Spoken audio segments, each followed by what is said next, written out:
Ladies and gentlemen, welcome to the Light Leadership Diaries, episode number 9, part 2. I really hope that this session will really grow you. It'll expand you. It'll take you to the next level, and which is why we've got some fantastic guests with us today.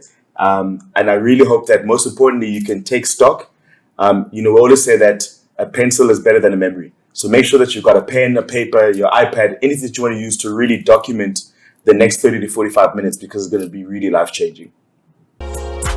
Let me take this time to shine my light, shine the lights,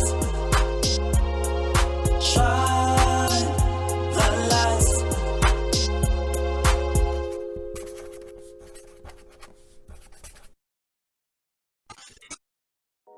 And I mean, sorry, and it's interesting because Tola, you were talking about the space that you're in. Yeah. Predominantly being obviously white, which is a challenge that a lot of young people of color actually face. And even in your space, for you, it's not only it's not in your own business, but it's not only color. It's also there's a female element into it.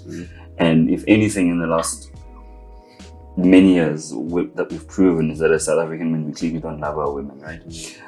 But for you, Cholo, it's about, the question is, how do you continue to progress in an environment that's clearly white dominated, but you need to, you have this vision for yourself, right, in terms of progressing. How do you do that? I think one of the things for me, and you're kind of given the background of kind of where we come from, is I think white people have just been people. And I think it's only as one kind of gets older that you kind of start to see the structural barriers that have been put for us, which are quite intentional. In my space, like I say, the fact that there was so many black people when I started varsity, there was so many when it ended.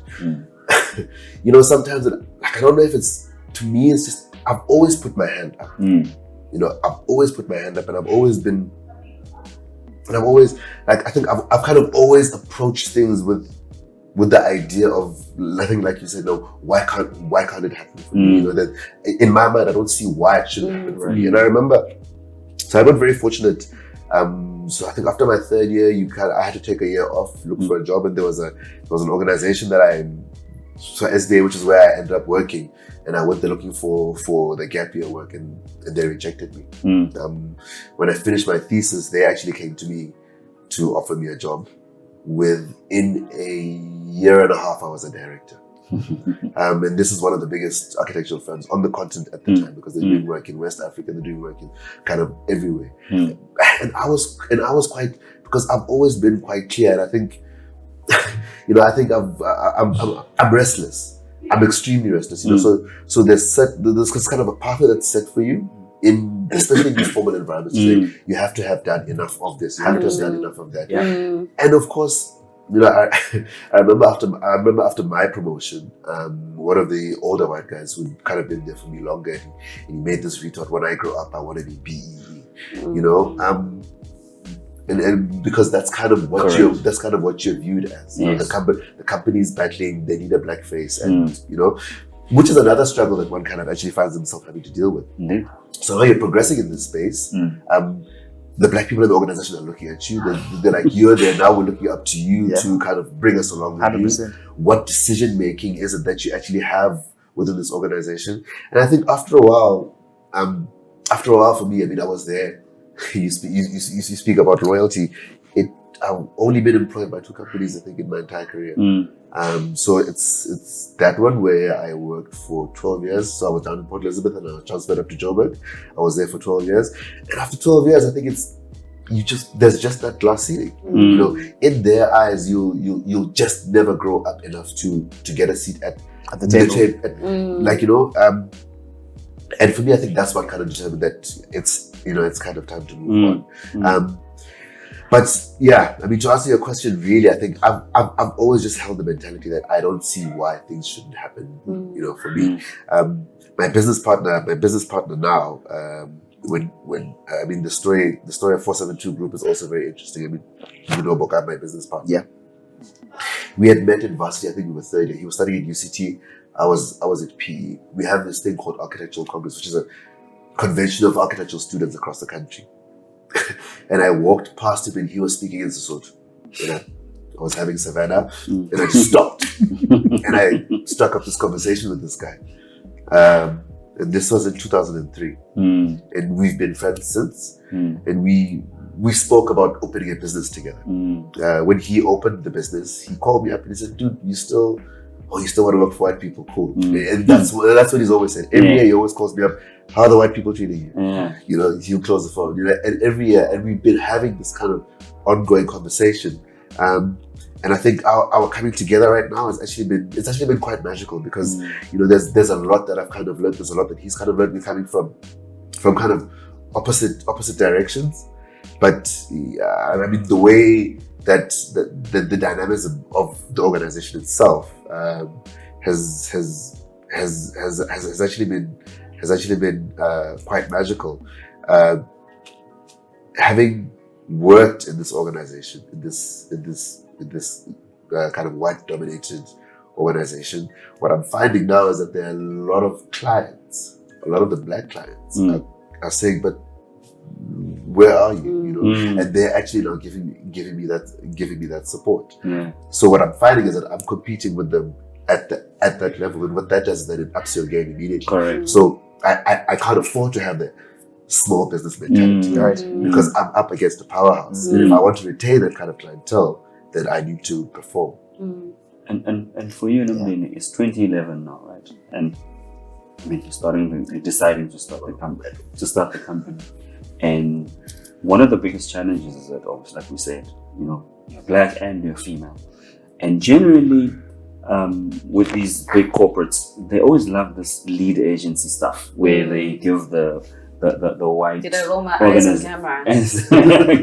They give the white agency the lead, and then they are the ones who are actually giving work to so-called smaller agencies. How do you deal with that? Because obviously you have to build your name, but these challenges are there, and like you said, some instances, situations you're not comfortable because you don't know what you don't know. So how do you then, you know, go forth in terms of really building your brand and building your company in that space? You know, for me, because I guess also of my naivety, I didn't start that business with the intention that I wanted to be a lead agency of any sort. I didn't even know there were lead agencies when I started I'd worked only for 2 companies and at a very junior position. So when I started that, it was, the business was a structure to solve a problem. It was not which is why I've never entered for any awards, you know, or any of that stuff. At the time, I didn't understand what I understand obviously now. I mean, now building Agenda Woman, my mentality, it's everything, you know, you understand the game of life, you understand the game of business better, and you understand how to get ahead so that that also helps your vision. But when I started Edits, it was really, I just looked around and I thought, there's a gap here, you know, and I think I can fill it, you know, also coming from the naive space where I just think, I can do it. Right. And I registered the business, and you know, I never was bothered by all of the dynamics around agencies and marketing and all of that because I knew how to make money. I knew how to get paid. And I knew what I was delivering when I was walking into the room. And I was never caught up in the politics to a point where I wasn't even at industry events or anything like that. The fact that people even know me in marketing is ridiculous in my head, you know. But because I didn't have all that information, I took a different path, which has been fun and exciting for me, which other people can look at now and think, oh, that's another way to do it. 100%. Maybe you don't need to go through all these steps that have been put in front of us. Before, She didn't know anything about what she was doing, and she still made it. I remember when I got the call from Unilever to come and present my business credentials. I'm like, okay, yes, I'll be there. I had to call someone and say, Unilever called me because I'd met the team working through talent, right? But because of what I was doing, they saw it as something that they needed. So I didn't even position myself or go and pitch and do all of that. They saw me in action. They knew that I could deliver what they needed. 100%. And so when they asked me to do that, I called a couple of people and they said, okay, what have you done? And I had to write a list because I wasn't even keeping track of my wins. 100%. You know, I was Yeah. just working to get paid Very and get on to the next thing. And I was really loving what I was doing. So I didn't quite get the chance to get bogged down by what everyone else was talking about because I was not in the rooms when they were talking about those things, because I was not in the industry conversations. So when I walked in, I also walked in with confidence because I didn't even know what my vices were. You know, I was just like, I know how to do my job. I know how to deliver results. And what you guys say you want, I know how to do it, you know? So that's how I built Edits. It was word of mouth. I've never done any awards. I've never entered for any. I always wanted to deliver on the job and deliver on the job exceptionally. And that's how I've built relationships to this day. As I even kind of shifted to create Agenda Woman, I still have the same clients. That's another thing. I've always been driven by the why I'm doing the thing and not the how I'm doing it. At the beginning, my only plausible how was build an agency. But Agenda Woman, in a very strange way, is doing business with the clients I do business with from the agency side, but doesn't have to follow the agency rules. I don't know if that makes sense. I'm always a person that looks for a solution. I don't follow the model. Right. So that's why I didn't get caught up with the politics of the industry, because for me it was about how do we get to the solution. And I think that's how I also come up with creative solutions, because I don't follow the methodology. Right. I just think I know people, I know women, I know consumers, I know how they work, I know where they are. I'm not gonna get caught up with all the models, which I do get and they're very helpful, but I know how to speak to Michael. I know, I think one of my talents, if I may say, is my connectivity to human truth.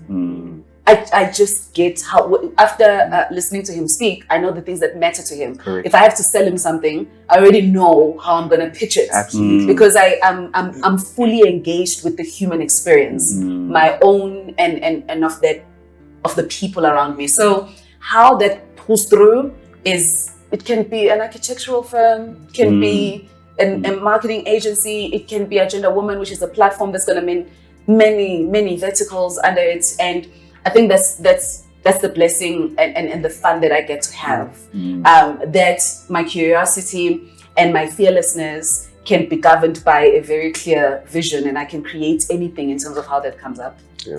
And for you, Mike, does fearlessness resonate with you as well? Yes. In your career, fearlessness resonate with you? I mean, Growth in the organizations you've worked in? I've spent 15, 16 years in corporate. Yeah. Worked for 4 different companies. Correct. And all multinationals. So you're coming into a space where there are over 3,000-4,000 of you.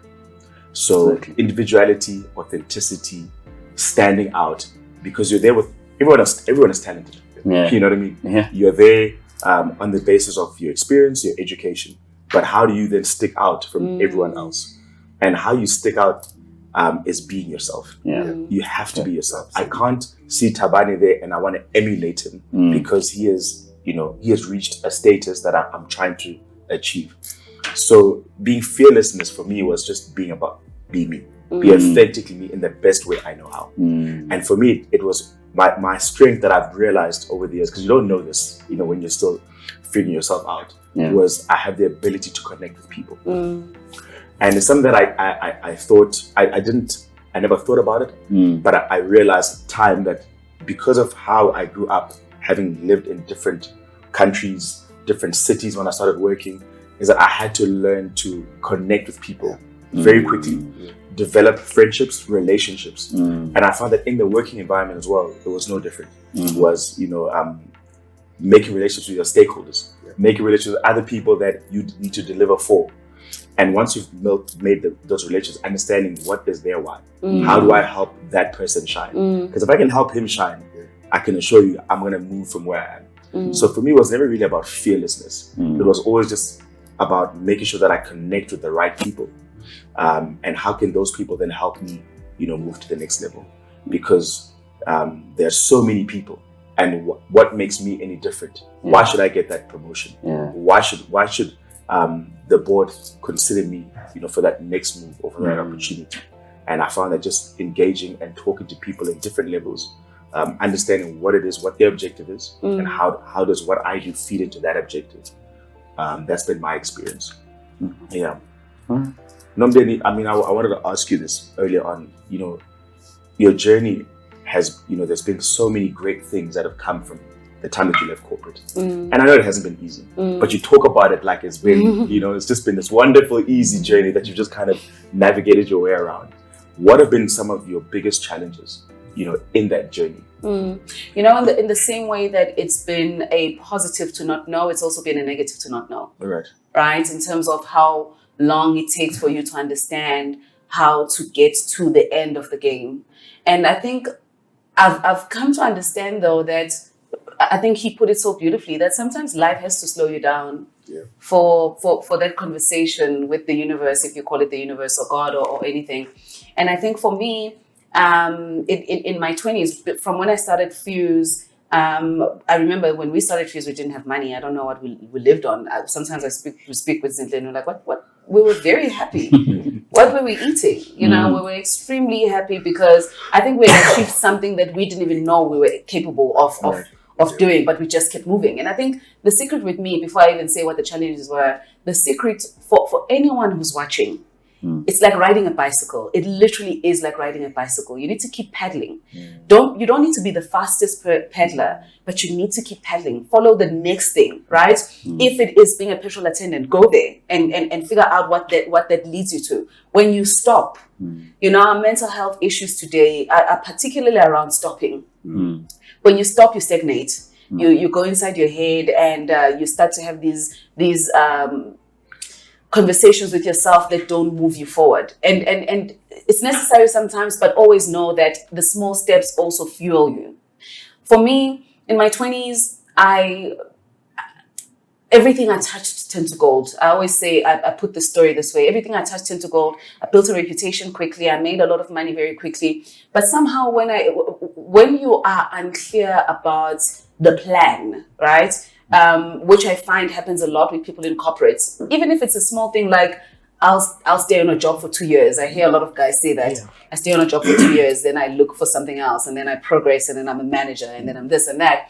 For me, who was exploring life, it's very easy to get caught up with the noise, right? Especially when there's money involved and there's celebrity involved and there's just bright lights everywhere and you're not conscious, right? Because it's just happening. I know if I get a call, I'm making money and I want something at Louis Vuitton. How much is it? Oh, okay. I'll get that on my next deal. You know, that lack of having a personal plan, I feel at the time in my 20s became the first challenge I had. And that's why when I think about a gender woman now, I think about those moments for myself. How can I help young women start to think about how do you build a life plan, right? Nothing goes according to plan, but just having an idea of, okay, this is what I think I want to pursue. What do I need to have around me? Simple things like the people you keep around you and the conversations you're having. 100%. Introspection. I wasn't introspective in my 20s. I had a good level of self-awareness, but I wasn't spending enough time being introspective. And I think that got me in this hamster wheel of just money and then the next thing. And then when I hit my 30s, something happened, and I haven't quite pinpointed what it is for me yet.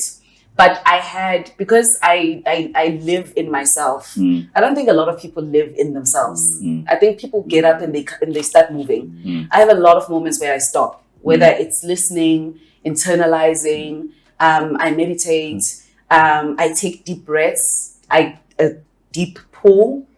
And that's a moment for me where I can just shut out what's happening at the time. I'm very, very present in my own life. And because of that, I felt a shift in my personal energy. And I knew that there were certain things that were just not in place.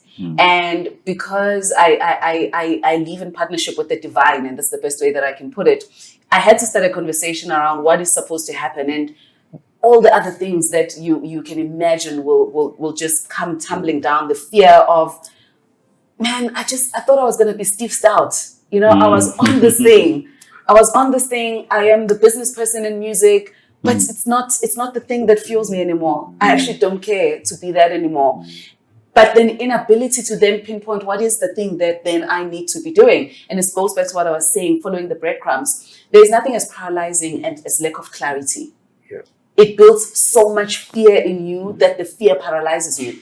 I had probably 2-3 years of praying for clarity. And when I say praying, I don't know what I mean also. It was just, I had a deep need to be clear. And those 3 years were just me feeling like I'm touching everything, but nothing makes sense. But I think even in those moments, the one thing I was always clear about was that I needed to move. I needed to have a conversation. I needed to try something. I feel like I want to have a conversation with women. I'm going to say it out loud. What I'm feeling, I'm going to say out loud. So, geez, when you lack clarity, when you start to pursue something that people don't see you doing, all my allies were in entertainment. All the phone calls I could make were in entertainment. They were not in the United Nations. They were not UN Women. Now I want to be in that space. So who do I call there? I'm much older. I'm not saying I'm a young person trying to do this. Yeah. If you're here, what have you done before? Why are we having this conversation with you? I think that shift for me has been probably the most challenging thing, because you know where you're strong and suddenly you're moving towards a place where you know nothing. To start from zero. Yeah. Starting from zero is very difficult, because you're battling with your ego, right? I know I can pick up black coffee and move. I know I can pick up the phone and call fresh. I know the people who are powerful in the space, and I know how to move with them. But I know that the marketing director of Unilever, who's female maybe, if I call her for an interview, she doesn't even know who I am. She doesn't even care who I am. So I think my biggest battles have been around dealing with my personal ego, around shifting and studying new things, and still learning that I can go back to black coffee and still have the conversation around that shift. Every person has something that they can offer you on your journey. Absolutely. Every conversation can help you move towards whatever you feel your new dream is. Because what I actually found is people said to me, "You've been very consistent." And I didn't feel like that. I just felt all over the place most of the time. But when I went back to people, they said, "You've been very consistent with the woman thing." Because I guess my curiosity always led me back to the same place. Apparently I am passionate. Apparently I am passionate. So the biggest battle for me has been with my own ego. Okay. So if you're to, just to summarize, and you want to leave the audience with anything, to say in terms of your journey, what would you want to say to them? I have 2 kids, Michael, and I've made it my job to teach them that life is going to be challenging. I think our parents didn't set us up for that. We are taught that go to school, do this, do that, and things will work out. Right. No one says sometimes they won't. If I have to leave people with one thing, is that life is challenging. It is going to happen. Yeah. It happens to every single person. The challenges come. It's 5 years of just not knowing what you're going to do. The wilderness. It's not just a month where you can't pay your rent. Right. Sometimes it's 5 years where you lose your house and your car and everything. Yeah. It's not the end. It is part of success. I saw a quote saying, failing is part of success. Yeah. It's not the opposite. Yeah. Such an oxymoron, but so true. We always think it's either I'm really successful or I'm really failing. Yeah. But there's a dance that you do with life. And I just want to encourage everyone to put on their dancing shoes, because you are in it. It is happening. Just move. Just move and glide. And eventually you find yourself back where things are clear and you're like, oh, I get it. That's why I had to go through that. Don't let the challenges paralyze and defeat you. They are part of life. It's part of the breathing and living. Take it all in. Never stop pedaling. Never stop pedaling. Just take it all in. Tola? I wouldn't even want to say anything more. I don't know what to say.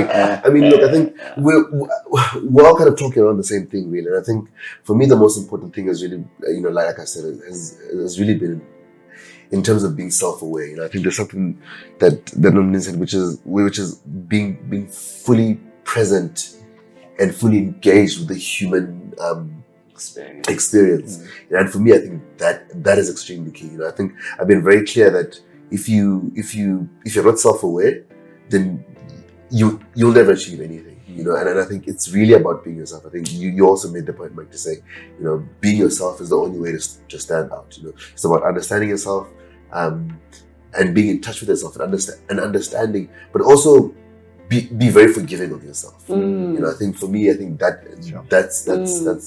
that's very important. You know, if you can't expect anything else, you can't expect the world to forgive you if you don't forgive yourself. And I think, you know, like I think like she said, really, things will be challenging, but just smile. Power. Tabani? What can I say? Yeah, I'm not gonna say a lot, but I think the keep pedaling piece is so critical. I think it's one key nugget, I think, from today, outside of just being authentic, and being comfortable in who you are. And it's a journey. It's not. I don't think any of us here can say that we've conquered the journey. We're still part of it, and things change and all of that. And it's just about being just comfortable in being uncomfortable. That's what it's about. And the pedaling piece, I think, is such a nice summarization of life. Is that you're on this bike. In my mind, when you're talking about pedaling, it's you're on a bike and you're on a hill and it's going that way. You can't go left, you can't go right, and you can't stop, because if you stop, you fall over. So it's just about the only way you can get to the end, to the other side, is by keep pedaling. And that's what I took out of that. Yeah, jeez. I think the forgiveness part is something that, you know, Tole just talked about right now, and it really resonated because when we go through things, which we will, you know, whether it's in our personal life, in our work, our business, we tend to take things very personally, and a lot of things that happen are not personal. It's it's the agenda of the company that you work for. It is what's happening around you, the political landscape, things that you can't impact or change or shift. But, you know, when these things happen, we often want to blame other things, other people, other forces, you know. But sometimes these things happen, and they happen for a good reason. It happens at the right time to help you slow down, to help you reflect, take stock, and most importantly, then use that as a launching pad. I mean, 2020, when all of us started 2020, none of us thought that this year would be what it was. And we can blame the Chinese and say the Chinese brought COVID and the bad, whatever it is. However, we also have to take accountability to say, okay, this is where we are now. So what now? How do I then move? How do I shift? So to the people that are watching, you know, I think I just want to say, you know, I really want to thank these two guests for really coming and being so authentic about their journey, their experiences, some of the things that they're still dealing with. Because that's the thing, we often think that this journey ends now because you've reached a particular pinnacle in your life or in your journey, but it isn't. This is just yet another chapter of a book that you're still writing. So I just want to say, you know, Tabani, you know, thank you, Tolo, and Noms, you know, for coming through and really sharing your life experiences. Things that you've struggled with, you continue to struggle with, and we just want to say we're rooting the both of you on, and we know that the impact that you're making, because, you know, I just want to say to the viewers, your why is such an important thing, and you can see from the both of them why they're so successful, because they know exactly when they get up in the morning, they know exactly what the objective is, and the objective is something which is far bigger than them. And if you can find something which is bigger than you, you can make a bigger impact. You'll be more passionate, and it'll keep you burning, and it'll keep you going for a lot longer. There's something which is very, very short term. So identify what that is. And once you identify it, ask questions, find people who can help you on that journey, and never stop pedaling. So thank you so much for joining us for episode number 9, Leadership Diaries Part 1. We really hope that today's content will really help you. It will grow you, and you'll really learn from today's session. So thank you. Thank you. Thank you. So thank you for tuning in to Leadership Diaries, the Light, episode number 9. If you really enjoyed today's content, make sure that you subscribe at the bottom. And after the subscribe, Tabani, what must they do? Please hit the bell button so you get notification every time we upload a new episode. Like it, share it with your family, your friends, and lastly, Tabani, drop your comments below on what you feel about the episode and any recommendations of things that you want to hear for new episodes. Usazo by links. Let me tell